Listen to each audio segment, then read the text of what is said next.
This wasn't supposed to happen. A brand built on perfection, wishing it could take something back. In the rootless world of ultra-luxury machines, where every detail is controlled and every customer is carefully chosen, Bugatti has hit an unfamiliar wall: regret. Not over engineering, not over design, but over a sale they can't undo. What started as a crashed Bugatti Chiron Pur Sport didn't end in twisted carbon fiber. It spiraled into something far worse, a public relations nightmare no one saw coming. The car passed through Alex FXG and eventually landed in the hands of Matt Armstrong, where the story took a turn Bugatti couldn't control. In the real twist, every move Bugatti made to contain the situation only made it louder, bigger, harder to ignore. But the cracks in this story didn't start with the crash. They began the moment Bugatti handed over the keys. Selling a multi-million-dollar hypercar should be routine for a company like this. It's their entire identity, crafting rare, insanely expensive machines for the world's wealthiest buyers. On the surface, nothing about that deal looked unusual. But Bugatti miscalculated one thing. They didn't sell to a typical owner. Most Bugatti clients follow an unspoken code. When something goes wrong, they don't push back, they don't experiment. If a car is wrecked, they either take the insurance payout and walk away, or send it straight back to Mulesheim, no matter the cost. No debate, no deviation. That's how the system stays controlled. That's how the brand protects its image. But this time, the script didn't hold. FXG didn't follow the usual script. When his Chiron Pur Sport crashed and the insurance company wrote it off, he didn't walk away or hand everything back to the manufacturer. Instead, he made a bold move that flipped the whole hypercar rulebook. He went to auction, bought the wrecked car himself, and chose to fix it outside the official system. But that wasn't the biggest twist. He filmed everything. Every step, every challenge, every decision, shared openly for millions of people to watch as it happened. What should have stayed a quiet issue between Bugatti and one owner suddenly became a global spotlight. The project turned into a real-world test. Are Bugatti's strict repair rules truly about safety and precision, or are they a way to keep full control and protect a very profitable service network? As the rebuild continues, it keeps pushing against Bugatti's long-held image. This is the kind of situation they never wanted. Because their ideal customer, the type they've carefully built relationships with for years, would never do this. They would trust the system, follow the rules, and keep everything private. But FXG didn't. And that's where things started to spiral.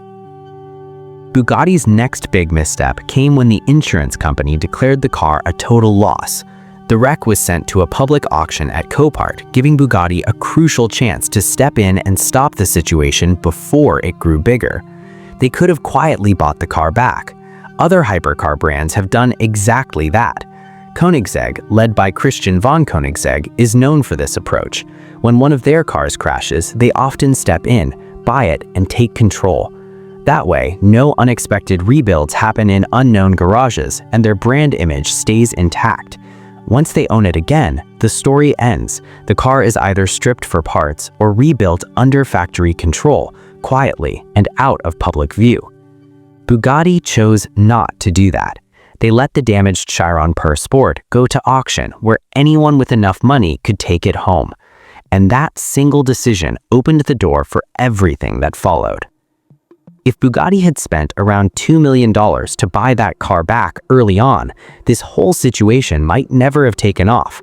The Chiron would have quietly returned to Bugatti, either taken apart for parts or rebuilt behind closed doors in France, with no headlines, no debates, and no public attention. But instead of thinking long-term, Bugatti chose to save that $2 million. What looked like a smart move at the time slowly turned into a much bigger problem. Now, that single decision is unfolding in public, and it's costing far more than money. Think about it this way. Bugatti avoided a $2 million expense, but now they're watching Matt Armstrong carefully document the full rebuild of a Chiron, step by step, for millions to see. And that's where things start to shift. Every time Matt fixes something, every time he solves a problem, every time he finds or builds a missing part, he's quietly challenging Bugatti's claim that this car can't be safely repaired outside their factory. With each success, the message becomes harder to ignore. That saved $2 million is quickly turning into one of the most expensive decisions Bugatti has made in years, not because of the repair itself, but because of what people are starting to believe.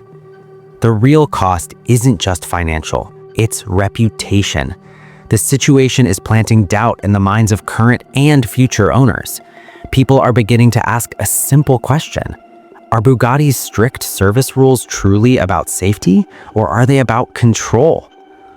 Then came another turning point. Instead of staying silent, Bugatti chose to respond publicly, and that changed everything. When Matt first revealed his bold plan to rebuild the Chiron and reached out for parts, Bugatti had a safer option. They could have simply declined, quietly and professionally, without explanation. No statements, no attention, just a closed door. If they had done that, the story likely would have stayed small. Matt might have shared his frustration, sure, but it would have felt like a normal industry limitation. After all, many manufacturers restrict parts. It's not unusual. But Bugatti didn't take that route. They stepped into the spotlight, and that's when things escalated. The moment everything shifted was when Mate Rimac, the CEO of Bugatti Rimac, released a detailed public video. In it, he carefully explained why the rebuild shouldn't happen, why it couldn't be done safely, and why Bugatti believed their stance was the only responsible one. What started as a simple rebuild project suddenly became something much bigger, a clash of ideas played out in front of the world. The video from Rimac looked like it was made to put Bugatti in a good light. It tried to show them as the careful, safety-first company, one that worries about risk, protects its customers, and stands by the quality of its engineering. But instead of strengthening their position, the explanation ended up helping Matt Armstrong and FXG more than anyone expected. What meant to defend Bugatti actually gave Matt and FXG new angles to work with. The whole situation quickly stopped being just about missing parts. It turned into a bigger argument, one about how much control a car maker should have, what rights an owner really has, and whether Bugatti's strict service rules are truly about safety or simply about keeping control of their expensive service network. Every point Rimac explained became something Matt and FXG could break down, challenge, and use against Bugatti step by step. Then, the inconsistencies started to stand out. Bugatti insisted the crashed car should be given a destruction certificate, which would make rebuilding it illegal. But when their own technician inspected the car, they didn't go that route. They gave it a salvage title instead. That decision alone suggested the car could be legally repaired.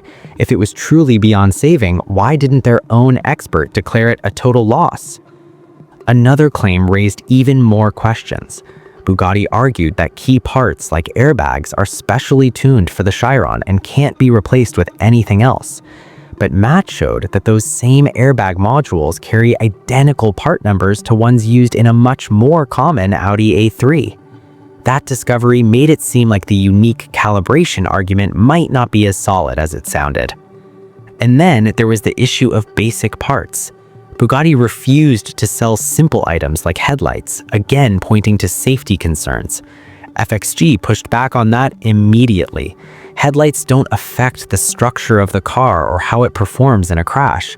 Blocking access to them didn't look like a safety decision, it looked like a blanket ban on parts. And to many watching, it started to feel less about protection and more about control. Rumors even started circulating about a phone call where Rimac supposedly offered early support for the build, only to pull back less than a day later. No one can say for sure if that story is true, but even the possibility makes people question Bugatti's consistency and what they really want. Looking back now, staying quiet might have worked far better than trying to explain everything. The moment Bugatti stepped into the spotlight, they invited a level of attention they can't control. At the heart of it all lies a problem they simply can't shake off. Every attempt to defend themselves or steer the story in their favor ends up doing the exact opposite. They're stuck in a situation where speaking up hurts them, but staying silent doesn't help either. When they blocked access to parts over safety concerns, FXG pushed back by pointing out that items like headlights don't affect safety at all, making the restrictions seem excessive. When Bugatti claimed the airbags were specially tuned for the Chiron, Matt revealed that the modules share the same part numbers as those used in everyday Audi cars, weakening that argument. They insisted the car needed to be repaired only at the factory, yet one of their own technicians labeled it as salvage instead of ordering it destroyed, which legally shows the car can be fixed. Each time Bugatti tries to justify their stance, they unintentionally give more reasons for people to doubt whether this is really about safety or simply keeping tight control over repairs and revenue. At this point, there's no easy way out for Bugatti. The regret isn't just there, it's growing. With every update from Matt Armstrong, every breakthrough, and every part of the car brought back to life, the situation becomes harder to ignore. They regret letting the car go. They regret not buying it back when they had the chance. And most of all, they regret getting involved publicly, as the situation keeps spiraling beyond their control. What started as a single decision has now snowballed into something much bigger. This isn't just a mistake anymore. It's turning into one of the clearest examples of how a strategy can completely fall apart. And with an estimated cost already around $6 million, the real price of this story might not have reached its peak yet.